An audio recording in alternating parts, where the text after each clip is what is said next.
नमस्कार बंधुगण। आज हूँ 2 डिसेम्बर 2025 दिन हूँ मंगलवार। तिथि हूँ मार्गशीर मास शुक्लपक्षर द्वादशी तिथि। करण बालक, जोग बरियान, नक्षत्र अश्विनी। आज चंद्रमा निज समराशि मेषरे रे। आज राहुकाल दिन 2:47 रु दिन 4:05 पर्यंत। अभिजित मुहूर्त प्रातः 11:40 रु दिन 12:31 पर्यंत। सर्वार्थ और अमृत सिद्धि जोगर शुभ मुहूर्त प्रातः 6:56 रु रात्रि 8:52 पर्यंत। आसतु कथा हेबा आज दैनिक राशिफल विषय एवं जानिबा आज दिन आपणक समस्त 12टी राशि जातक मानक पई केमिति रहिबो एवं आपणक पई शुभ रंग कौन रहिबो, शुभ अंक कौन रहिबो एवं केउ सही उपाय करिवे जहाकु कले आपण निजर दिन को आहुरी अधिक सफल करिपरिबे। चलंतु प्रथम कथा हेबा मेष राशि। राशिचक्र यह प्रथम राशि। यार स्वामी होउछंती मंगल।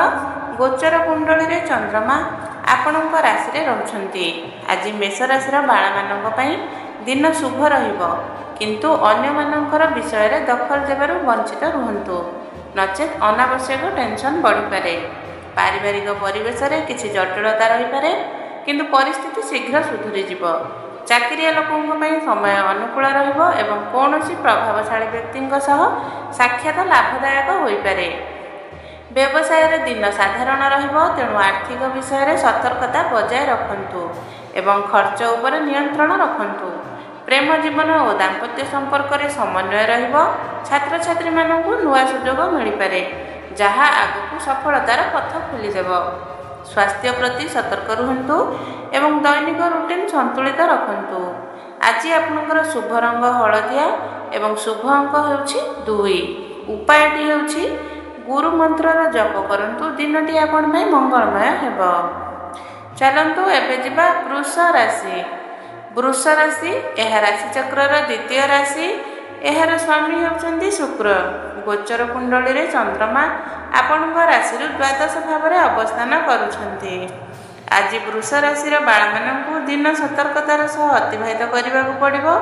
यात्रार योजना थिले ताहाकू वर्तमान स्थगित रखिबा भल।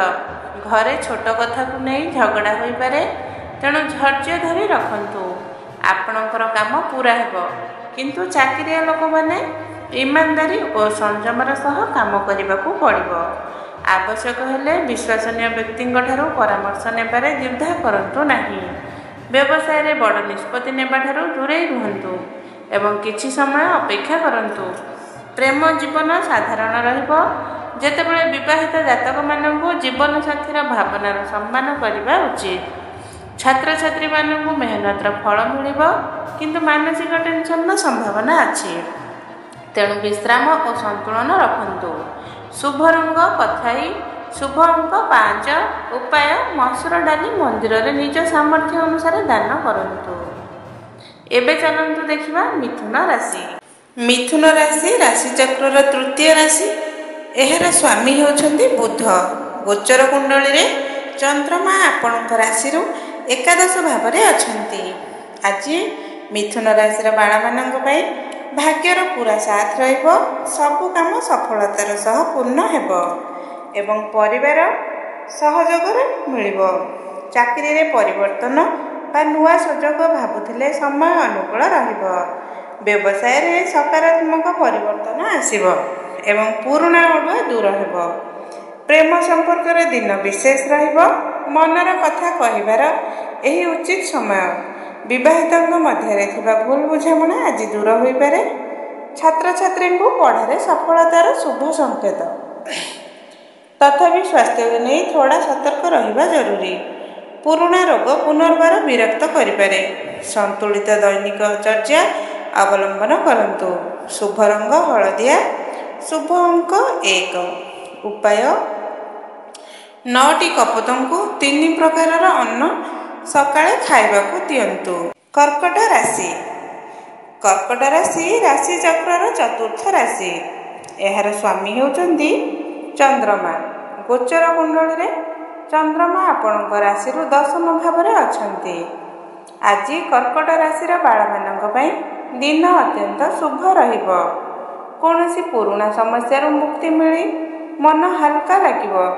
ଚାକିରିଆ ଲୋକଙ୍କୁ କାର୍ଯ୍ୟକ୍ଷେତ୍ରରେ ସିନିୟର ଓ ସହକର୍ମୀଙ୍କ ସହଯୋଗ ମିଳିବ, ଯାହାଦ୍ୱାରା ପ୍ରଗତିର ସୁଯୋଗ ବଢ଼ିବ। ବ୍ୟବସାୟୀମାନଙ୍କୁ ଅତ୍ୟଧିକ ଆତ୍ମବିଶ୍ୱାସରୁ ବଞ୍ଚିତ ରହିବାକୁ ପଡ଼ିବ, ନଚେତ୍ କ୍ଷତି ହୋଇପାରେ। ନିଷ୍ପତ୍ତି ଭଲ ଭାବରେ ଭାବିଚିନ୍ତି ନେବେ। ପ୍ରେମ ସମ୍ପର୍କରେ ମିଠାସ ରହିବ ଏବଂ ବିବାହିତ ଜାତକମାନଙ୍କୁ ଜୀବନସାଥୀର ପୁରା ସହଯୋଗ ମିଳିବ। ସମ୍ପର୍କ ଆହୁରି ମଜବୁତ ହେବ। ଛାତ୍ରଛାତ୍ରୀଙ୍କ ପାଇଁ ଦିନଟି ଉତ୍କୃଷ୍ଟ ରହିବ। ପଢ଼ାରେ ଭଲ ଫଳ ମିଳିବ। ସ୍ୱାସ୍ଥ୍ୟ ସାଧାରଣ ରହିବ, କିନ୍ତୁ ଅତ୍ୟଧିକ ଗରମ ବା ଥଣ୍ଡା ଖାଦ୍ୟରୁ ଦୂରେଇ ରୁହନ୍ତୁ। ଆପଣଙ୍କର ଶୁଭ ରଙ୍ଗ ହେଉଛି ଗୋଲାପୀ। ଶୁଭ ଅଙ୍କ 1। ଉପାୟ ସୂର୍ଯ୍ୟଦେବଙ୍କୁ ଅର୍ଘ୍ୟ ଦିଅନ୍ତୁ। ଆଜି ଲାଲ ଚନ୍ଦନ ତିଳକ ଲଗାଇ କରିପାରିବେ। ଏବେ ଚାଲନ୍ତୁ ଯିବା ସିଂହ ରାଶି। ସିଂହ ରାଶି ରାଶିଚକ୍ରର ପଞ୍ଚମ ରାଶି। ଏହାର ସ୍ୱାମୀ ହେଉଛନ୍ତି ସୂର୍ଯ୍ୟ। ଗୋଚର କୁଣ୍ଡଳୀରେ ଚନ୍ଦ୍ରମା ଆପଣଙ୍କ ରାଶିରୁ ନବମ ଭାବରେ ଅଛନ୍ତି। ଆଜି ସିଂହ ରାଶିର ବାଳମାନଙ୍କ ପାଇଁ ଦିନ ଶୁଭ ରହିବ ଏବଂ ଅଟକି ରହିଥିବା କାମ ପୂରା ହେବାର ଯୋଗ ଅଛି। ବାହାରକୁ ବାହାରିବା ବେଳେ କୌଣସି ଶୁଭ ବସ୍ତୁ ସାଙ୍ଗରେ ରଖନ୍ତୁ। ଚାକିରିଆ ଲୋକଙ୍କୁ ସହକର୍ମୀଙ୍କ ସହଯୋଗ ମିଳିବ ଏବଂ କୌଣସି ଗୁରୁତ୍ୱପୂର୍ଣ୍ଣ ବ୍ୟକ୍ତିଙ୍କ ସହ ସାକ୍ଷାତର ସଂକେତ ଅଛି। ବ୍ୟବସାୟୀମାନଙ୍କୁ ବ୍ୟବହାରରେ ନମ୍ରତା ରଖିବା ଉଚିତ ଏବଂ ରାଗରୁ ଦୂରେଇ ରହିବା ଦରକାର, ତେବେ ପରିସ୍ଥିତି ଅନୁକୂଳ ରହିବ। ପ୍ରେମ ସମ୍ପର୍କରେ ଆଜି ବୁଝାମଣା ଓ ସମନ୍ୱୟ ରହିବ। ବିବାହିତ ଜାତକମାନଙ୍କୁ ଜୀବନସାଥୀର ଭାବନାର ସମ୍ମାନ କରିବା ଉଚିତ। ଛାତ୍ରଛାତ୍ରୀଙ୍କ ପାଇଁ ଦିନଟି ଏକାଗ୍ରତା ଓ ସଫଳତା ଆଣିବ। ସ୍ୱାସ୍ଥ୍ୟ ସାଧାରଣ ରହିବ, କିନ୍ତୁ ପେଟ ସମ୍ବନ୍ଧୀୟ ସମସ୍ୟାରୁ ସାବଧାନ ରୁହନ୍ତୁ ଏବଂ ସନ୍ତୁଳିତ ଆହାର ଗ୍ରହଣ କରନ୍ତୁ। ଶୁଭ ରଙ୍ଗ କେଶରୀ ରଙ୍ଗ। ଶୁଭ ଅଙ୍କ 9। ଉପାୟ ଧଳା ତିଳ ଦୁଧରେ ମିଶାଇ ଛାତରେ ରଖି ଦିଅନ୍ତୁ। ଏବେ ଚାଲନ୍ତୁ ଯିବା କନ୍ୟା ରାଶି। କନ୍ୟା ରାଶିର ବ୍ୟକ୍ତିମାନେ କନ୍ୟା ରାଶି ରାଶିଚକ୍ରର ଷଷ୍ଠ ରାଶି। ଏହାର ସ୍ୱାମୀ ହେଉଛନ୍ତି ବୁଧ। ଗୋଚର କୁଣ୍ଡଳୀରେ ଚନ୍ଦ୍ରମା ଆଜି ଆପଣଙ୍କ ରାଶିରୁ ଅଷ୍ଟମ ଭାବରେ ଅଛନ୍ତି। ଆଜି କନ୍ୟା ରାଶିର ବାଳମାନଙ୍କ ପାଇଁ ଦିନ ପରିବାର ସହ ସମୟ କାଟିବା ପାଇଁ ଉତ୍ତମ। ସେମାନଙ୍କ ସହ ଖୋଲାଖୋଲି କଥା ହେଲେ ସମ୍ପର୍କ ମଜବୁତ ହେବ ଏବଂ ଅନେକ ସମସ୍ୟା ସ୍ୱତଃ ସମାଧାନ ହୋଇଯିବ। ଚାକିରିଆ ଲୋକଙ୍କୁ ସିନିୟରଙ୍କ ସହଯୋଗ ମିଳିବ ଏବଂ କାମରେ ସୁଧାର ବା ପରିବର୍ତ୍ତନ କରିବାର ଉଚିତ ସମୟ। ବ୍ୟବସାୟୀଙ୍କ ପାଇଁ ଦିନ ଲାଭଦାୟକ, କିନ୍ତୁ କୌଣସି ଡିଲ୍ ପୂର୍ବରୁ ସତର୍କ ରହିବା ଜରୁରୀ। ଜଲଦବାଜିରୁ ବଞ୍ଚିତ ରୁହନ୍ତୁ। ପ୍ରେମ ଜୀବନ ସାଧାରଣ ରହିବ। ଯେତେବେଳେ ବିବାହିତ ଜାତକମାନଙ୍କୁ ବାଣୀରେ ସଂଯମ ରଖିବାକୁ ପଡ଼ିବ, ଯାହାଦ୍ୱାରା ସମ୍ପର୍କରେ ଟେନସନ୍ ବଢ଼ିବ ନାହିଁ। ଛାତ୍ରଛାତ୍ରୀଙ୍କ ପାଇଁ ଦିନ ଅତ୍ୟନ୍ତ ଶୁଭ ରହିବ। ପଢ଼ାରେ ଏକାଗ୍ରତା ଓ ସଫଳତା ଦୁଇଟି ମିଳିବ। ସ୍ୱାସ୍ଥ୍ୟର ଧ୍ୟାନ ରଖିବା ଜରୁରୀ ଏବଂ ଦୈନିକ ଚର୍ଚ୍ଚାରେ ସନ୍ତୁଳନ ରଖନ୍ତୁ। ଶୁଭ ରଙ୍ଗ ବ୍ରାଉନ। ଶୁଭ ଅଙ୍କ 1। ଉପାୟ ସିଦ୍ଧ ସନ୍ଥଙ୍କ ସମାଧିରେ ଧୂପ ଦୀପ ଦାନ କରନ୍ତୁ। ଏବେ ଚାଲନ୍ତୁ ଯିବା ତୁଳା ରାଶି। ଏହା ରାଶିଚକ୍ରର ସପ୍ତମ ରାଶି। ଏହାର ସ୍ୱାମୀ ହେଉଛନ୍ତି ଶୁକ୍ର। ଗୋଚର କୁଣ୍ଡଳୀରେ ଚନ୍ଦ୍ରମା ଆପଣଙ୍କ ରାଶିରୁ ସପ୍ତମ ଭାବରେ ଅଛନ୍ତି। ଆଜି ତୁଳା ରାଶିର ବାଳମାନଙ୍କ ପାଇଁ ସମ୍ପର୍କରେ ଦୂରତା କମାଇବାର ସୁଯୋଗ। କଥାବାର୍ତ୍ତାରୁ ମିଠାସ ବଢ଼ିପାରେ। ଅତି ଆତ୍ମବିଶ୍ୱାସରୁ ବଞ୍ଚିତ ରୁହନ୍ତୁ ଏବଂ ପ୍ରତ୍ୟେକ କାମ ଭଲ ଭାବରେ ଭାବିଚିନ୍ତି କରନ୍ତୁ। ଚାକିରିଆ ଲୋକେ ନିଜ କାମ ଉପରେ ଫୋକସ୍ ରଖନ୍ତୁ। ଲାପରବାହୀ କରନ୍ତୁ ନାହିଁ। ବ୍ୟବସାୟରେ ନିବେଶକୁ ନେଇ ସତର୍କ ରୁହନ୍ତୁ। ଠକେଇର ଆଶଙ୍କା ଅଛି। ପ୍ରେମ ଜୀବନ ସୁଖଦ ରହିବ ଏବଂ ବିବାହିତଙ୍କ ମଧ୍ୟରେ ପାରସ୍ପରିକ ବୁଝାମଣା ରହିବ। ଛାତ୍ରଛାତ୍ରୀଙ୍କୁ ଅତିରିକ୍ତ ମେହନତ କରିବାକୁ ପଡ଼ିବ। ସ୍ୱାସ୍ଥ୍ୟ ସାଧାରଣ ଅଛି। ଦୈନିକ ଚର୍ଚ୍ଚା ସନ୍ତୁଳିତ ରଖନ୍ତୁ। ଶୁଭ ରଙ୍ଗ ଧୂସର। ଶୁଭ ଅଙ୍କ 2। ଉପାୟ କପୋତଙ୍କୁ 3 ପ୍ରକାରର ଅନ୍ନ ଖାଇବାକୁ ଦିଅନ୍ତୁ। ଏବେ ଚାଲନ୍ତୁ ଯିବା ବିଛା ରାଶି। ବିଛା ରାଶି ରାଶିଚକ୍ରର ଅଷ୍ଟମ ରାଶି। ଏହାର ସ୍ୱାମୀ ହେଉଛନ୍ତି ମଙ୍ଗଳ। ଗୋଚର କୁଣ୍ଡଳୀରେ ଚନ୍ଦ୍ରମା ଆପଣଙ୍କ ରାଶିରୁ ଷଷ୍ଠ ଭାବରେ ରହିବେ। ଆଜି ବିଚ୍ଛ ରାଶିର ବାଳାମାନଙ୍କ ପାଇଁ ଦିନ ଶୁଭ ରହିବ। ଅଧିକାଂଶ କାମ ଯୋଜନାବଦ୍ଧ ଭାବରେ ସଫଳ ହେବ ଏବଂ ଶୁଭ ଖବର ମିଳିପାରେ। ପରିବର୍ତ୍ତନ ପାଇଁ ସମୟ ଅନୁକୂଳ। ଚାକିରିରେ ଟ୍ରାନ୍ସଫର ବା ପରିବର୍ତ୍ତନ ସମ୍ଭବ। ବ୍ୟବସାୟୀଙ୍କୁ ଆଜି ଲେଣଦେଣ ଓ ଜୋଖମରୁ ଦୂରେଇ ରହିବା ଉଚିତ। ପ୍ରେମ ସମ୍ପର୍କ ଭଲ ରହିବ। ଯେତେବେଳେ ବିବାହିତଙ୍କୁ ବାଣୀରେ ସଂଯମ ରଖିବା ଜରୁରୀ। ଛାତ୍ରଛାତ୍ରୀଙ୍କ ପାଇଁ ଦିନ କିଛି ଚ୍ୟାଲେଞ୍ଜିଂ ରହିବ। ଯାଞ୍ଚ ନକରି କୌଣସି କଥାରେ ବିଶ୍ୱାସ କରନ୍ତୁ ନାହିଁ। ସ୍ୱାସ୍ଥ୍ୟ ପାଇଁ ଖାଦ୍ୟ ଉପରେ ବିଶେଷ ଧ୍ୟାନ ଦିଅନ୍ତୁ। ପେଟ ସମ୍ବନ୍ଧୀୟ ଯନ୍ତ୍ରଣା ହୋଇପାରେ। ଶୁଭ ରଙ୍ଗ ମେହେନ୍ଦି କଲର। ଶୁଭ ଅଙ୍କ 9। ଉପାୟ ଶ୍ରୀରାମ ରକ୍ଷା ସ୍ତୋତ୍ରର ପାଠ କରନ୍ତୁ। ଧନୁ ରାଶି। ରାଶିଚକ୍ରର ନବମ ରାଶି ଧନୁ ରାଶି। ଏହାର ସ୍ୱାମୀ ହେଉଛନ୍ତି ବୃହସ୍ପତି। ଆପଣଙ୍କ କୁଣ୍ଡଳୀରେ ଚନ୍ଦ୍ରମା ଆପଣଙ୍କ ରାଶିରୁ ପଞ୍ଚମ ଭାବରେ ଅଛନ୍ତି। ଆଜି ଧନୁ ରାଶିର ବାଳାମାନଙ୍କ ପାଇଁ ଦିନ ସକାରାତ୍ମକ ରହିବ। କୌଣସି ସମସ୍ୟାର ସମାଧାନ ନିଜ ବୁଦ୍ଧିରୁ ବାହାର କରିପାରିବେ। ପରିବାରର ଭାବନା ବୁଝିଲେ ସମ୍ପର୍କ ଆହୁରି ମଜବୁତ ହେବ। ଚାକିରିଆ ଲୋକଙ୍କୁ କାର୍ଯ୍ୟକ୍ଷେତ୍ରରେ ଆରାମ ମିଳିବ ଏବଂ ପୁରୁଣା ସମସ୍ୟା ଦୂର ହେବ। ବ୍ୟବସାୟୀଙ୍କୁ ଲାଭ ଭଲ ସୁଯୋଗ ମିଳିବ ଏବଂ ଦିନ ଆର୍ଥିକ ଦୃଷ୍ଟିରୁ ଶୁଭ ରହିବ। ପ୍ରେମ ସମ୍ପର୍କରେ ଅନାବଶ୍ୟକ ଝଗଡ଼ା ବଞ୍ଚିତ ରୁହନ୍ତୁ। ମନର କଥା କହିବାର ସମୟ ଠିକ୍ ଅଛି।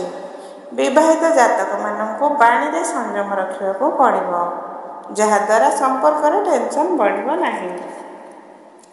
ଛାତ୍ରଛାତ୍ରୀମାନଙ୍କୁ ପଢ଼ାରେ ପୂରା ଏକାଗ୍ରତା ରଖିବା ଉଚିତ ଏବଂ ସବୁ ବିଷୟରେ ସମାନ ମେହନତ କରିବା ଦରକାର। ସ୍ୱାସ୍ଥ୍ୟକୁ ନେଇ ପେଟ ସମ୍ବନ୍ଧୀୟ ସମସ୍ୟାରୁ ସାବଧାନ ରୁହନ୍ତୁ ଏବଂ ହାଲୁକା ଖାଦ୍ୟ ଖାଆନ୍ତୁ। ଶୁଭ ରଙ୍ଗ ହଳଦିଆ। ଶୁଭ ଅଙ୍କ 2। ଉପାୟ ଶିବ ଚାଳିସା ଓ ଆଦିତ୍ୟ ହୃଦୟ ସ୍ତୋତ୍ରର ପାଠ କରନ୍ତୁ। ମକର ରାଶି। ରାଶିଚକ୍ରର ଦଶମ ରାଶି। ଏହାର ସ୍ୱାମୀ ହେଉଛନ୍ତି ଶନି। ଗୋଚର କୁଣ୍ଡଳୀରେ ଚନ୍ଦ୍ରମା ଆପଣଙ୍କ ରାଶିରୁ ଚତୁର୍ଥ ଭାବରେ ଅଛନ୍ତି। ଆଜି ମକର ରାଶିର ବାଳାମାନଙ୍କ ପାଇଁ ଦିନ ଅତ୍ୟନ୍ତ ଶୁଭ ଓ ଅନୁକୂଳ ରହିବ। ନୂଆ କାମ ଆରମ୍ଭ କରିବା ବା ଗୁରୁତ୍ୱପୂର୍ଣ୍ଣ ନିଷ୍ପତ୍ତି ନେବା ପାଇଁ ସମୟ ଉତ୍ତମ। ଲାଭ ପ୍ରାପ୍ତିର ଯୋଗ ଅଛି ଏବଂ ଆପଣ କୌଣସି ସାମାଜିକ କାର୍ଯ୍ୟରେ ଯୋଗ ଦେଇପାରନ୍ତି। ଚାକିରିଆ ଲୋକଙ୍କୁ ସକାରାତ୍ମକ ଫଳ ଓ ସିନିୟରଙ୍କ ସହଯୋଗ ମିଳିବ। ବ୍ୟବସାୟୀଙ୍କୁ ଆର୍ଥିକ ଲାଭର ସମ୍ଭାବନା।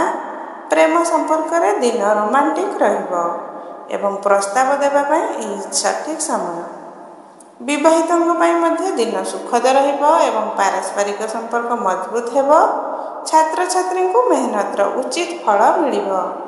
ସ୍ୱାସ୍ଥ୍ୟ ସାଧାରଣ ରହିବ।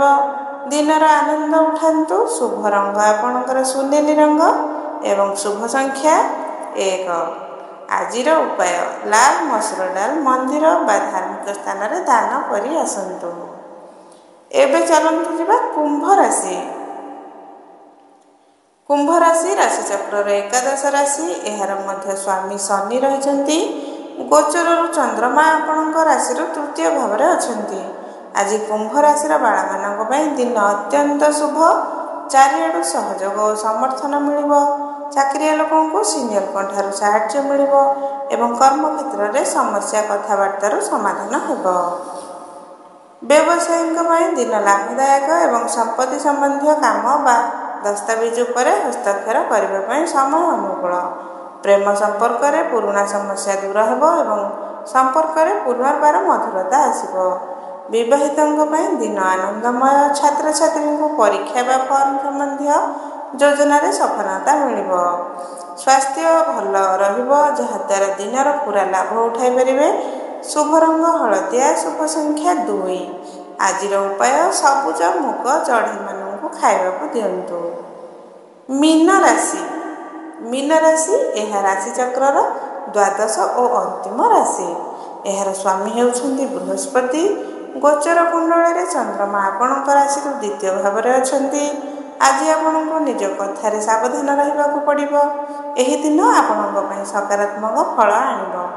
ସବୁ କାମ ସଫଳତାର ସହ ପୁରା ହେବ। ଯଦି ଆପଣ ଚାକିରିରେ ଅଛନ୍ତି ତେବେ ଆଜି ସଫଳତା ମିଳିବ ଏବଂ ଆପଣଙ୍କ କାମ ସମୟରେ ପୁରା ହେବ। ବ୍ୟବସାୟ କରୁଥିବା ଲୋକଙ୍କୁ ଆଜି ନିଜ ଖର୍ଚ୍ଚ ଉପରେ ବିଶେଷ ଧ୍ୟାନ ଦେବାକୁ ପଡ଼ିବ। ଆପଣଙ୍କୁ ଲାଭ ପ୍ରାପ୍ତିର ଯୋଗ ରହିଛି। ଯେଉଁମାନେ ପ୍ରେମରେ ଅଛନ୍ତି ସେମାନଙ୍କ ପାଇଁ ଦିନ ଠିକ୍ ରହିବ, କିନ୍ତୁ ରାଗରେ ଆସି କୌଣସି ଭୁଲ ନିଷ୍ପତ୍ତି ନିଅନ୍ତୁ ନାହିଁ। ବିବାହିତ ଲୋକେ ନିଜ ଜୀବନସାଥୀର ପରାମର୍ଶ ଅବଶ୍ୟ ନିଅନ୍ତୁ। ମୀନ ରାଶିର ଛାତ୍ରଛାତ୍ରୀଙ୍କ ପାଇଁ ଆଜିର ଦିନ ଶୁଭ ସଂକେତ ଆଣିଛି। ସ୍ୱାସ୍ଥ୍ୟ କ୍ଷେତ୍ରରେ କୌଣସି ବଡ଼ ସମସ୍ୟା ନାହିଁ। ଶୁଭ ରଙ୍ଗ ସୁନେଲି, ଶୁଭ ଅଙ୍କ 2। ଉପାୟ, ଘରେ ତିଆରି ହେଉଥିବା ପ୍ରଥମ ରୁଟି ଓ ଗୁଡ଼ ନିଜ ହାତରେ ଗାଈମାନଙ୍କୁ ଖାଇବାକୁ ଦିଅନ୍ତୁ। ତେବେ ବନ୍ଧୁଗଣ, ଏହା ଥିଲା ଆପଣଙ୍କ ମେଷ ରାଶିରୁ ମୀନ ରାଶି ପର୍ଯ୍ୟନ୍ତ ଆମର 12ଟି ରାଶିର ଜାତକମାନଙ୍କର ନିଜର ଦୈନିକ ରାଶିଫଳ। ଏହି ରାଶିଫଳ କାର୍ଯ୍ୟକ୍ରମ ମାଧ୍ୟମରେ ଆମେ ଆପଣଙ୍କୁ ଏଇଠି କହିବାକୁ ଚେଷ୍ଟା କରୁଛୁ ଯେ ଆଜିର ଦିନ ଅର୍ଥାତ୍ 2 ଡିସେମ୍ବର 2025 ଆପଣଙ୍କ ପାଇଁ କେମିତି ରହିବ। ତେବେ ସାଥୀମାନେ, ଯଦି ଏହି ଆଲୋଚନା ଆପଣଙ୍କୁ ପସନ୍ଦ ଆସିଛି ତେବେ ଏହି ଭିଡ଼ିଓକୁ ଲାଇକ୍ ନିଶ୍ଚୟ କରନ୍ତୁ ଏବଂ ଅଧିକରୁ ଅଧିକ ଲୋକଙ୍କ ସହ ଏହାକୁ ସେୟାର କରନ୍ତୁ, ଯାହାଦ୍ୱାରା ସେମାନେ ମଧ୍ୟ ଏହି ଜାଣିବାର ଲାଭ ନେଇପାରିବେ। ଏବଂ ଯଦି ଏପର୍ଯ୍ୟନ୍ତ ଆମର ଚ୍ୟାନେଲକୁ ସବସ୍କ୍ରାଇବ୍ କରିନାହାନ୍ତି ତେବେ ଚ୍ୟାନେଲକୁ ସବସ୍କ୍ରାଇବ୍ ନିଶ୍ଚୟ କରନ୍ତୁ।